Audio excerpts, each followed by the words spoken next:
if I lay down and I play dead and I stay dead, maybe you'll get sick of being the monster out of my head, under my bed.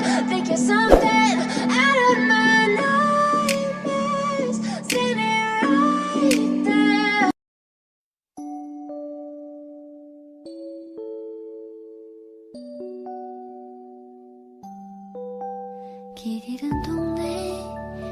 Sinar mentari yang terhalang oleh mega salju membuat beberapa anak manusia enggan untuk membangkitkan tubuh dari kasur. Hawa dingin semakin menyeruakan kenyamanan, apalagi dipadu padakan dengan selimut.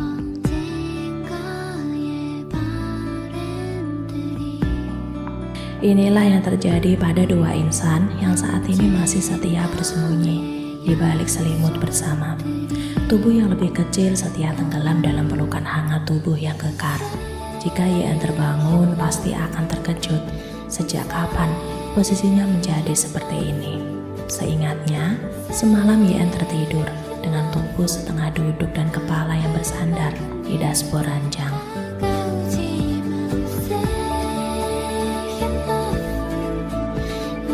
YN mulai menjemput kesadarannya. Saat mata itu terbuka, pemandangan dada dengan kancing yang setengah terbuka berhasil menghancurkan kewarasannya.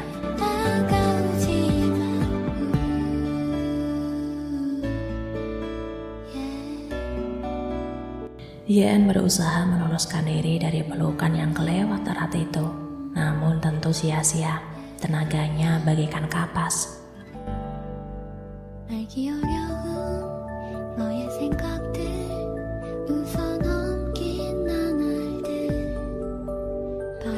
Yang dibicarakan justru semakin menjadi-jadi. Kedua tangan Jungkook semakin melingkari perut YN kelewat erat, membuat sang abu gelandangan oksigen.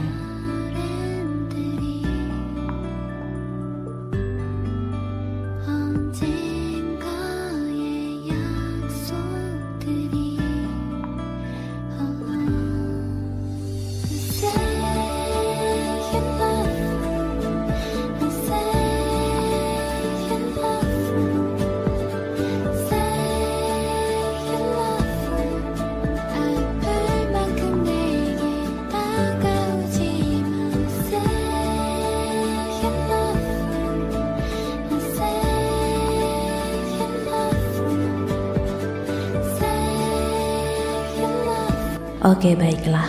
Perbedaan 5 tahun memang cukup lumayan dan cukup berdasar untuk YN menganggap Jungkook seperti bocah menggemaskan di matanya. Apakah dianggap seperti bocah seolah aib untuknya, sampai-sampai harus semarah ini?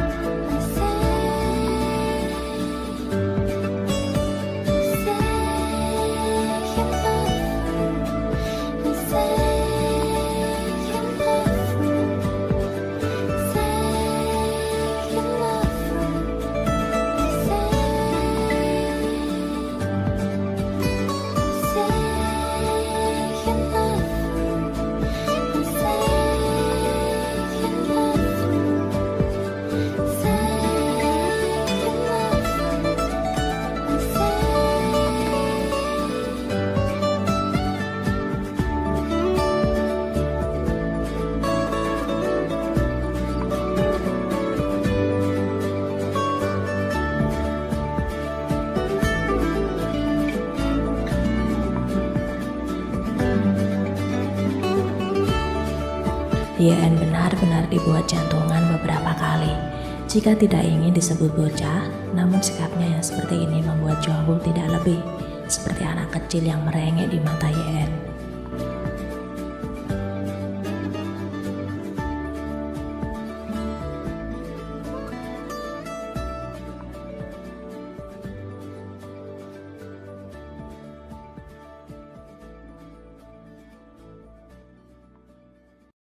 Oke, mungkin hal ini sangat berlebihan di mata YN, tapi Jungkook benar-benar marah. Rasa kesal pun telah menyelimuti pribadi pria John. Cukup sabar, tidak hanya setahun 2 tahun, namun sudah puluhan tahun Jungkook bersabar untuk menghadapi YN. Namun buktinya YN sekali saja tidak pernah menerima diri Jungkook sebagai pria.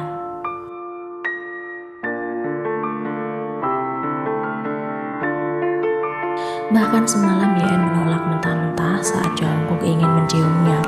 Mau sampai kapan Jungkook harus bersabar?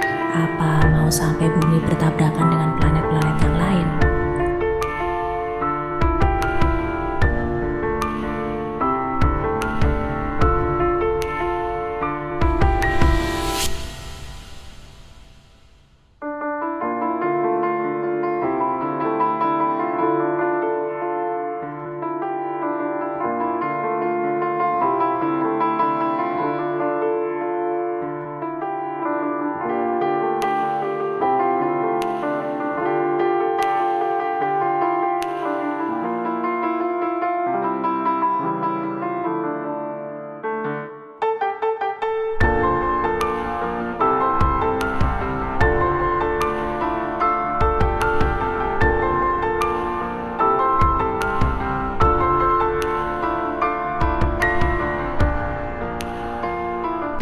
Mungkin kata menyerah adalah sebuah kiasan yang cocok untuk Jungkook saat ini.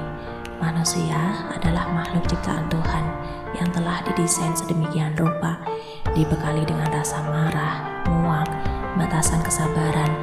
Jungkook telah mencapai limitnya.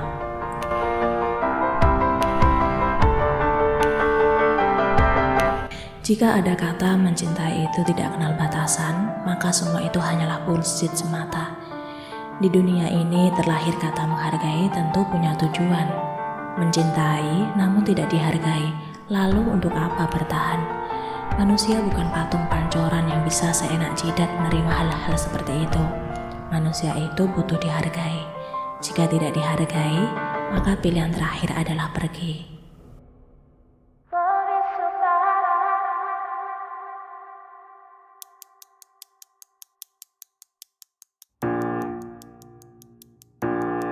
Jungkook bangkit lalu keluar dari kamar itu.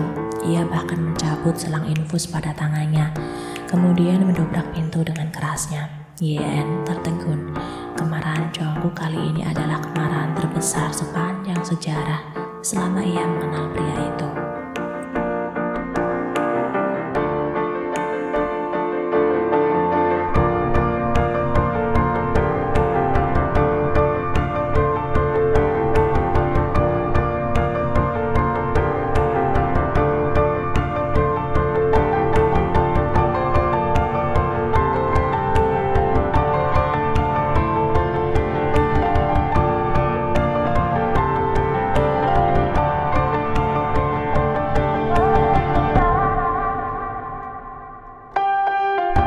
Seperti terlintas truk, hati Yen mengkarut seketika.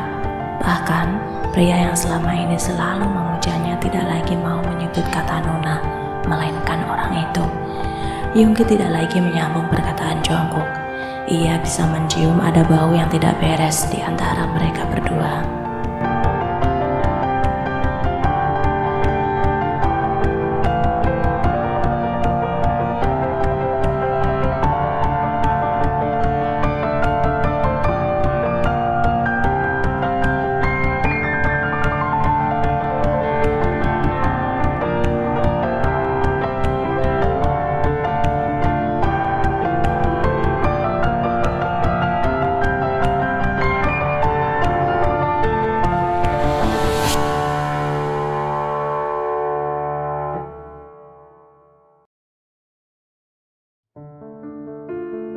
Di satu sisi, Jimin beserta beberapa bawahannya mengunjungi rumah sakit jiwa, tempat di mana sang oma dirawat.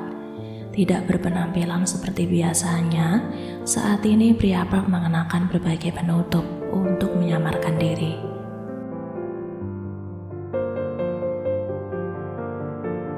Penyamaran dilakukan guna menyelamatkannya dari kejaran media serta umpatan masyarakat sekitar. Nama Park Jimin berhasil merajai puncak pencarian. Jika dulu selalu berhias pujian dan kata daebak, kini sebaliknya. Saat mengetik nama Park Jimin, maka yang muncul pertama kali adalah pembunuh.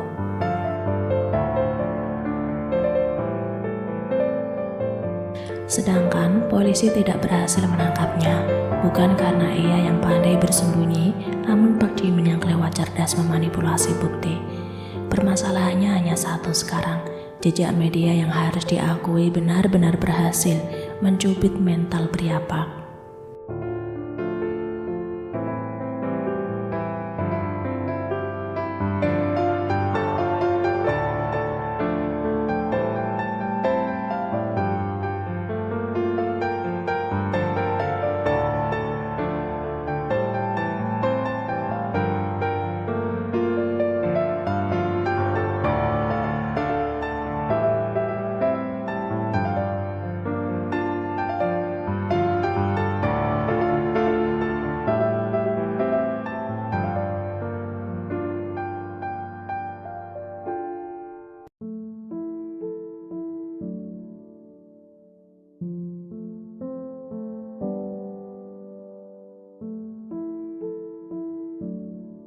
Jimin tentu tidak menyerah. Pribadinya sangat merindu sosok sang oma.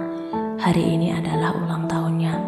Jika waktu-waktu sebelumnya ia selalu menerima potongan kue spesial dari sang oma, namun kini kenyataannya tidak bersekutu dengan kebahagiaan, melainkan sebaliknya. Penghakiman sang oma adalah satu-satunya penghakiman paling menyakitkan di dunia ini.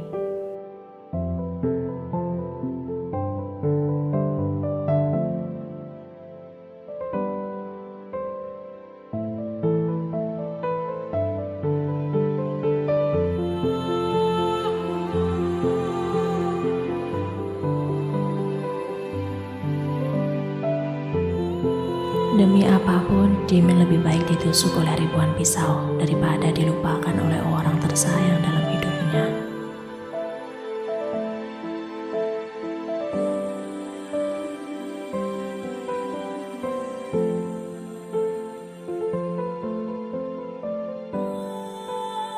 Merasa tidak terima, dorongan setan dalam diri Nyonya Park mendorong tangannya meraih gelas dari atas nakas, lalu dilemparkan ke arah Jimin.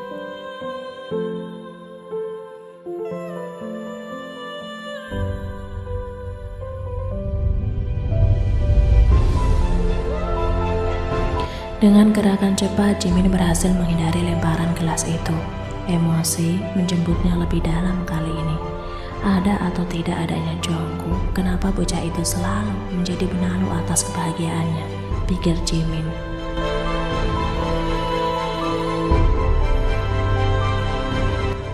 Jimin mendarat mendekati sang oma, lalu merebut boneka itu dan menginjaknya berulang kali.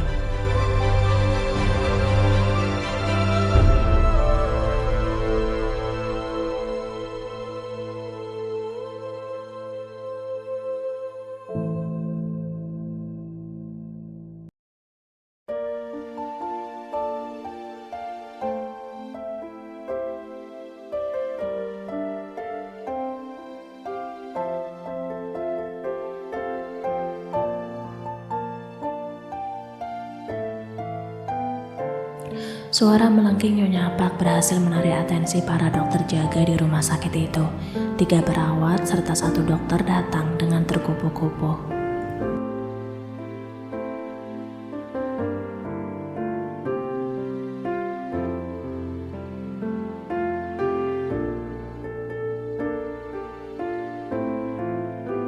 Jimin memilih berlalu dari sana.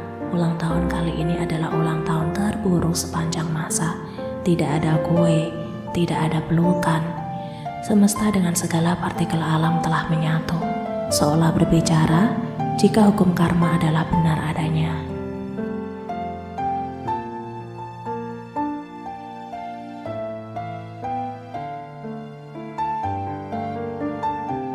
Disinilah Jimin berada saat ini, dengan sekotak kue kecil yang baru saja dibelinya beberapa menit yang lalu.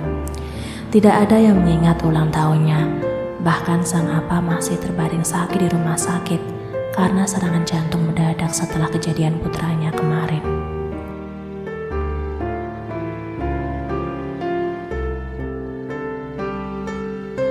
Bahkan sang kekasih yaitu Ji-hyo dengan tiba-tiba meninggalkan Jimin tanpa pesan ataupun pamit sepatah kata pun. Alasannya sudah jelas, Ji-hyo tidak ingin berdekatan dengan manusia yang terlibat skandal sebesar itu. Pembunuhan bukanlah kasus kecil. Ji-hyo tidak ingin ambil resiko. Menjauhi Jimin adalah jalan yang terbaik.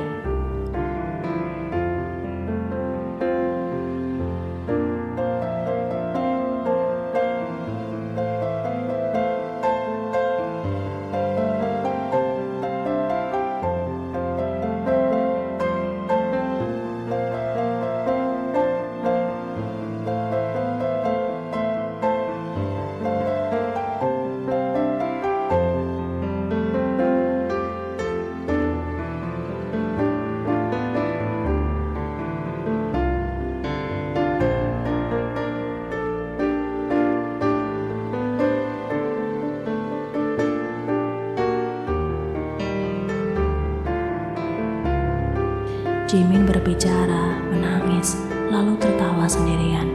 Beberapa bawahannya yang berdiri tak jauh dari tempatnya berada dibuat merinding. Sang tuan sudah seperti orang gila.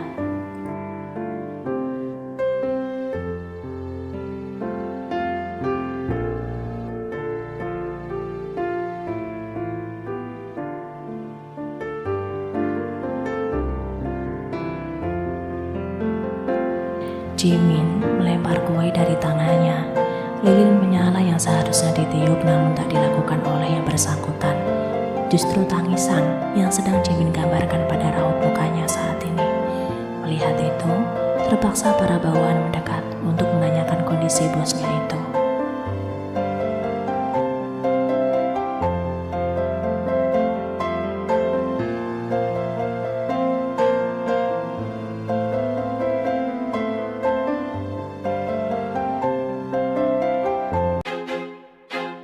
I feel like I'm losing my mind. Is everybody in the world blind? Please, Lord, give me a sign, a sign. I feel like I'm losing my mind. Is everybody in the world blind? Please, Lord, give me a sign, a sign. I wanna be the greatest. Everybody on the fake shit. I look around and feel like everybody is the fakest. I make this every day and I'm impatient, hoping one day I blow up from the basement. Statement, the top is so vacant. I don't hear shit that I think is amazing. Waiting for my day when I'm playing sold out shows for 1,000 faces. Hey, give me that crown, get in my way and to be put down. It ain't your place, no, this my town. If I want that shit, then I'll get it right now. Cukup. Hujaman demi hujaman berhasil meluluh lantahkan kewarasan Jimin secara perlahan. Jika dibiarkan terus-menerus, sudah dipastikan rumah sakit atas namanya ini akan bangkrut. Bahkan kemungkinan terburuknya ditutup. Please, Lord, give me a sign, a sign. I feel like I'm losing my mind. Is everybody in the world blind? Please, Lord, give me a sign, a sign. Yeah, there's no mercy in this world, just hunger-thirsty persons in different versions. Agaknya seperti itu, teriakan-teriakan menantu dari para keluarga pasien, kacau berantakan. Sekali kepercayaannya rusak, maka akan sulit untuk mengembalikannya. Don't need the different flavors of your problems just to save. Tidak hanya berteriak, bahkan mereka menimbulkan kericuan, membakar beberapa mobil pegawai, merusak tanaman, serta beberapa fasilitas yang lain. Is everybody in the world blind? Please, Lord, give me a sign, a sign. Di satu sisi dari atas gedung yang tak jauh dari rumah sakit itu, terdapat dua orang pria tengah menggunakan teropong untuk mengintip kerumunan massal.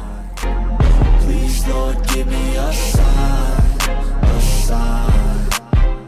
That's it, the end of the song. Next time you'll sing along. Trust me, there's nothing wrong. I just need to carry on. Tidak akan ada asap jika tidak ada api. Agaknya peribahasa itu sangatlah cocok untuk menggambarkan situasi. Iya, kerumunan yang terjadi akibat kompor seseorang. This and go get off the grid. Feel like my brain is overloaded, man. I'm losing it. Don't let them tell you what to do, man. They don't know shit.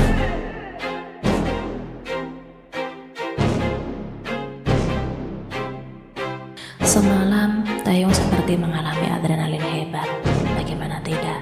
Saat ia menyesap kopi di atas balkon, tiba-tiba muncul seseorang yang dianggapnya meninggal. Jongkook datang dan tiba-tiba berkata, orang paling pemberani pun pasti akan jantungan. I got nightmares in my head. Namun jauh daripada itu, rasa syukur lebih menguasainya. Sosok sahabat sekaligus adik yang sangat ia pedulikan ternyata tidak benar-benar meninggal. Bahkan Taeyong menangis karena kelewat haru. And silently, it could build and build until you finally see. Whoa, it's taking over. Damn, no closure, moving closer. No exposure, I just wanna be a loner.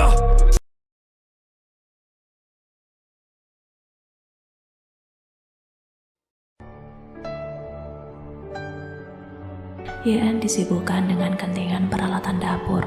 Jongkook sebentar lagi akan pulang. itu, kata Yonggi. Gadis itu berniat memasak menu spesial untuknya. Tujuan utamanya ingin meminta maaf. Bertengkar dengan Jungkook membuatnya tidak bisa bernapas lega seharian ini.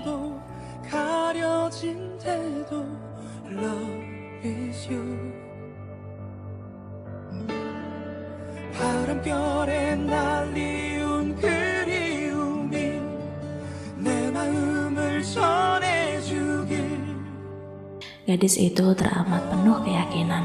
Jungkook itu tipikal orang yang jarang marah terhadapnya. Setiap marah pasti tidak akan bisa lama. Dan YN selalu mengetahui kelemahannya.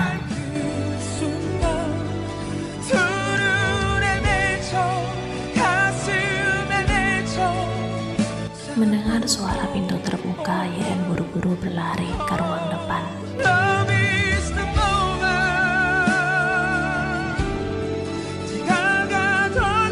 Ucapnya terhenti ketika mendapati sosok perempuan tiba-tiba muncul dari belakang Jungkook.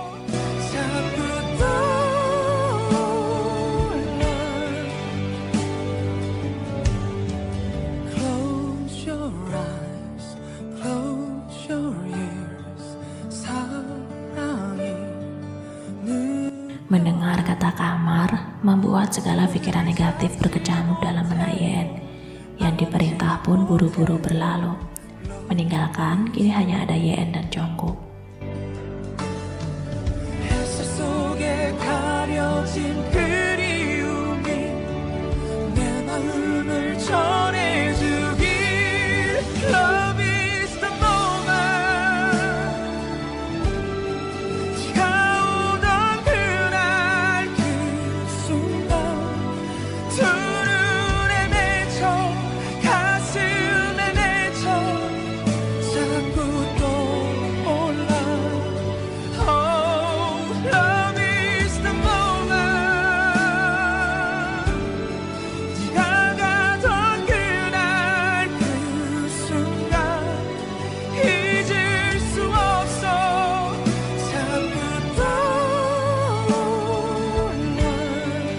Sumpah demi apapun, sikap Jungkook yang seperti ini lebih menyeramkan dibandingkan kebrengsekannya.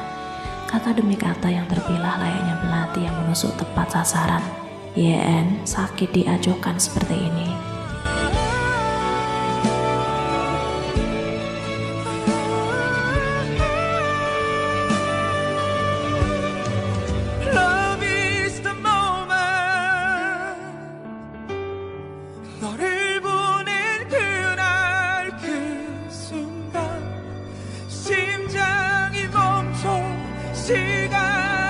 Kalimat yang sukses memutar memori YN beberapa tahun yang lalu.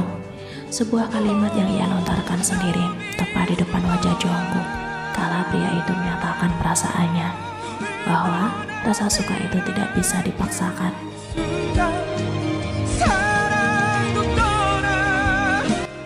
YN tidak mampu lagi menanggapi setiap bilah kata yang dikeluarkan Jungkook. Gadis itu memilih pergi menuju dapur.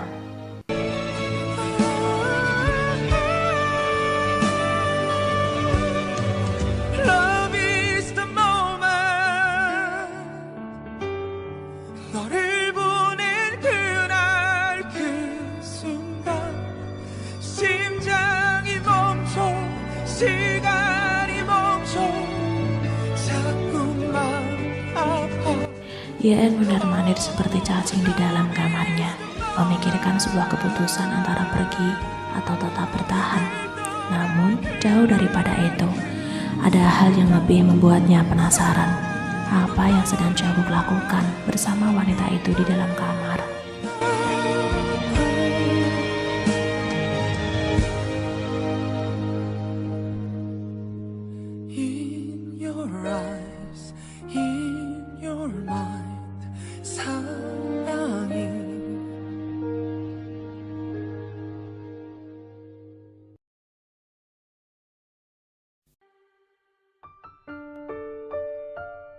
YN mengintip dari celah pintu yang tidak ditutup sempurna. Rasa penasaran dan tidak tenang berhasil mengalahkan egonya. Dan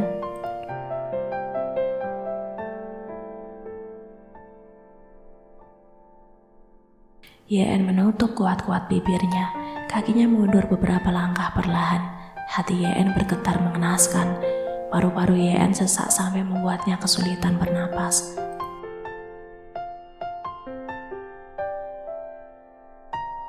Sebuah pemandangan di mana Jungkook bertelanjang dada dengan posisi bersandar di dashboard ranjang, sedangkan wanita yang YN tidak ketahui namanya itu tengah menyuapinya makanan.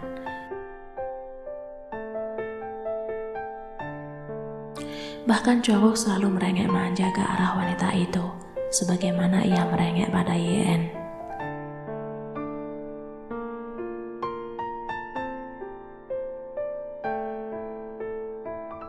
YN berlari ke arah kamar. Semakin lama ia di sana, maka akan semakin mati berdiri.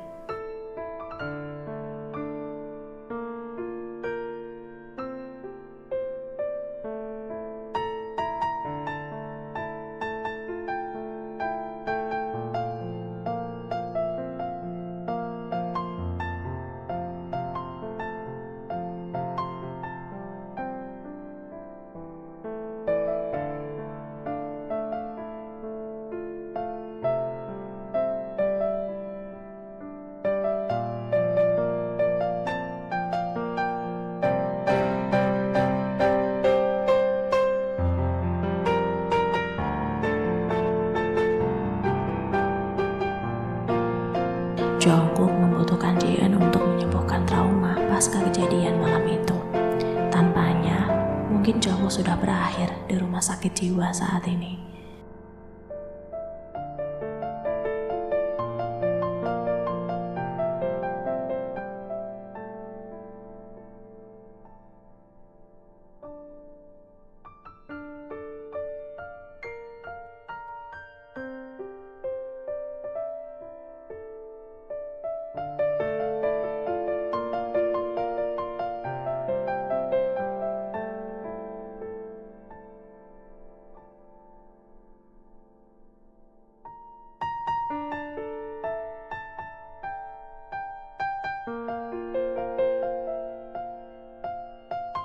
Jungkook menurunkan tubuhnya lalu berbaring membelakangi kedua manusia itu.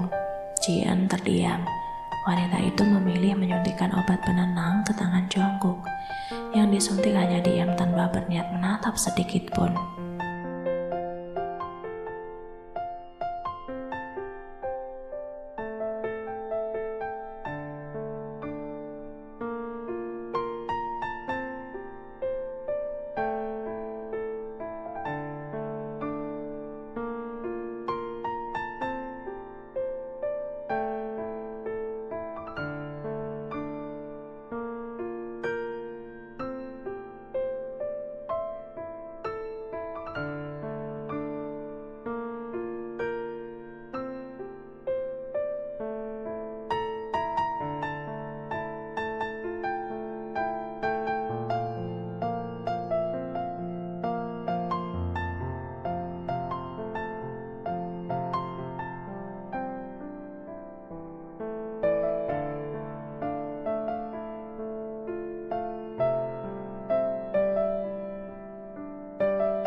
Tell me I'm not the same.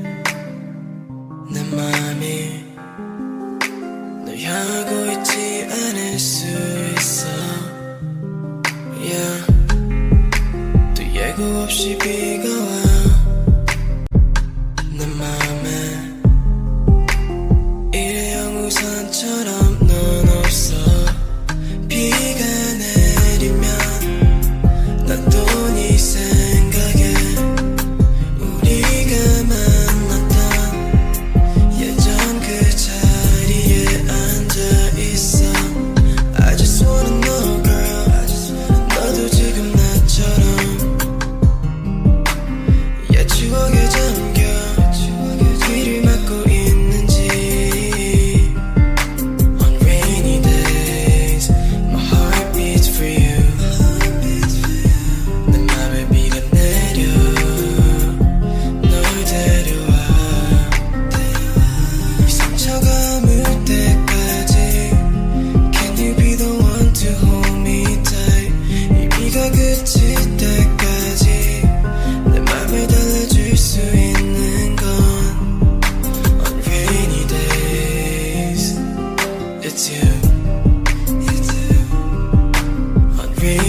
이젠 내게 사랑은 없지 망가져버린 우산처럼 투명해졌지 이 역백 사진처럼